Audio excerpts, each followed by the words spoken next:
అకాల వర్షాలతో నష్టపోయిన రైతులను ప్రభుత్వం తక్షణమే ఆదుకోవాలని డిమాండ్ చేశారు మాజీ మంత్రి ఎమ్మెల్యే హరీష్ రావు. సిద్దిపేట జిల్లా నారాయణరావుపేట మండలం లక్ష్మీదేవిపల్లిలో నిన్న రాత్రి కురిసిన అకాల వర్షాలతో దెబ్బతిన్న వరి పంటలను పరిశీలించారు హరీష్. రాత్రి కురిసిన వడగండ్ల వాన, అకాల వర్షంతో రైతులు తీవ్రంగా నష్టపోయారని తెలిపారు.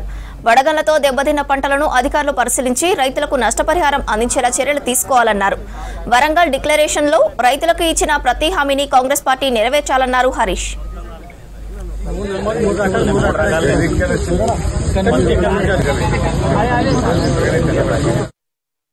అకాల వర్షాలతోని ముఖ్యంగా వడగళ్ల వానబడి చాలా గ్రామాల్లో కూడా పంట నష్టం జరిగింది. ఇవాళ నేను రాష్ట్ర ప్రభుత్వాన్ని కోరుతా ఉన్నా, వెంటనే అధికారులను ఆదేశించి ఎన్యూమరేషన్ చేసి ఈ రైతులందరికీ కూడా ఇన్పుట్ సబ్సిడీ కింద ఇతోధికంగా ఆర్థిక సహాయం చేసి రైతుల్ని ఆదుకోవాలని చెప్పి నేను ప్రభుత్వాన్ని డిమాండ్ చేస్తూ ఉన్నా. ఇవాళ కాంగ్రెస్ ప్రభుత్వం అడుగడుగునా రైతులకు దగా చేసింది. వరంగల్ డిక్లరేషన్లో చాలా మాటలు రైతుల కోసం చెప్పారు. ఒక్కటి కూడా వరంగల్ డిక్లరేషన్లో చెప్పింది అమలు కాలేదు. రైతులందరికీ 2 లక్షల రూపాయలు రుణమాఫీ చేస్తాము. 2 లక్షల మీదున్నోళ్ళు కూడా రేవంత్ రెడ్డి గారు ఏమన్నారంటే, మీరు పోయి ఆ 2 లక్షల మీద ఉన్న డబ్బు కట్టండి, ఒక్క క్షణంలో మీ రుణం మాఫీ చేస్తా అని చెప్పాడు 2 లక్షల మీద ఉన్నోళ్ళకి. కానీ నేను అసెంబ్లీలో అడిగితే 2 లక్షల పైన ఉన్నోళ్ళ గురించి మాట్లాడతలేరు. 2 లక్షల లోపల ఉన్నోళ్ళు కూడా పెండింగ్లో ఉన్నారు. ఏ ఊర్లో పోయినా కూడా సగం మందికి కూడా రైతులు మిగిలిపోయింది.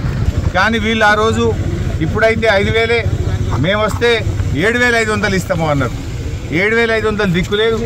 మొన్న వానకాలం అయితే ₹1 కూడా ఇవ్వలే. వానకాలం పంటలకు పైసలు ఎగ్గొట్టారు. యాసంగి పంటకు ఇస్తామన్నారు, అది 6,000 అన్నారు. అది కూడా 3 ఎకరాలు దాటలే ఇంతవరకు.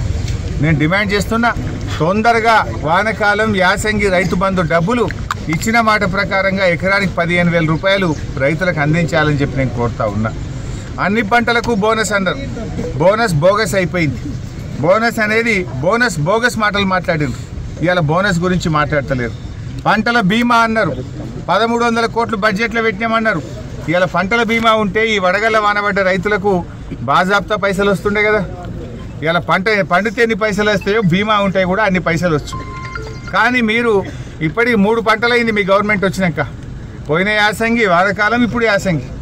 3 పంటలకు కూడా బీమా రాలేదు. రైతులకు రూపాయి సాయం జరగలేదు.